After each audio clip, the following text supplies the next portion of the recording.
नमस्कार दोस्तों, आज हम आपके लिए देवउठनी एकादशी की व्रत कथा लेकर आए हैं। एक बार धर्मराज युधिष्ठिर भगवान कृष्ण से कहने लगे कि प्रभु, आप मुझे कृपया करके कार्तिक माह के शुक्ल पक्ष की एकादशी के विषय में बताइए। इस एकादशी का क्या नाम है तथा इसका व्रत करने से किस फल की प्राप्ति होती है।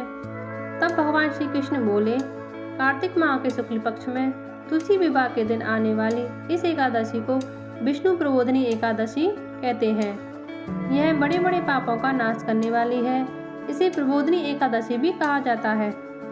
इसका महत्व मैं तुम्हें सुनाता हूँ, तुम ध्यान से सुनो।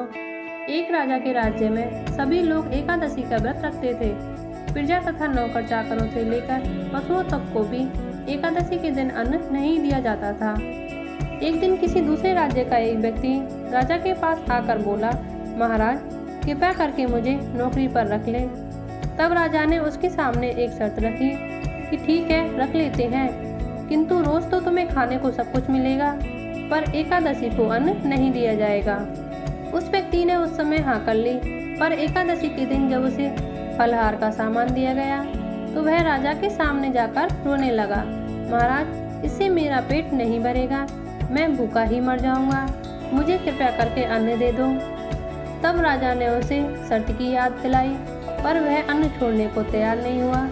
तब राजा ने उसे अन्न का सामान दिया।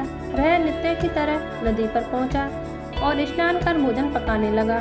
जब भोजन बन गया तो वह भगवान को बुलाने लगा, आओ भगवान, भोजन तैयार है।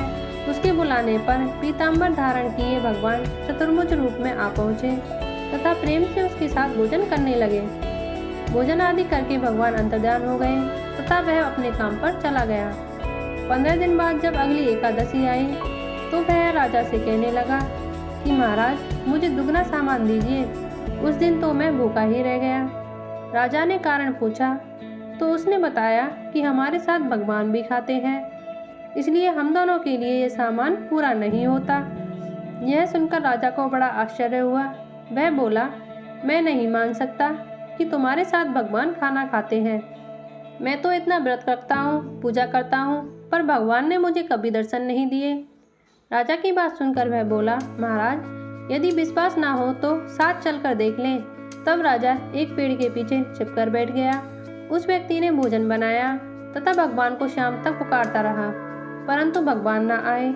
अंत में उसने कहा कि हे भगवान, यदि आप नहीं आए तो मैं नदी में कूदकर प्राण त्याग दूंगा। लेकिन भगवान तब भी नहीं आए। तब वह प्राण त्यागने के लिए नदी की तरफ बढ़ा।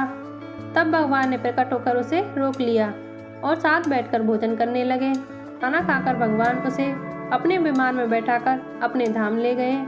यह देखकर राजा को ज्ञान मिला कि व्रत उपवास से तब तक कोई फायदा नहीं होता जब तक मन शुद्ध ना हो। अब राजा भी मन से व्रत उपवास करने लगा और अंत में स्वर्ग को प्राप्त हुआ। अगर आपको हमारी वीडियो अच्छी लगी हो तो लाइक करें, शेयर करें और सब्सक्राइब करें।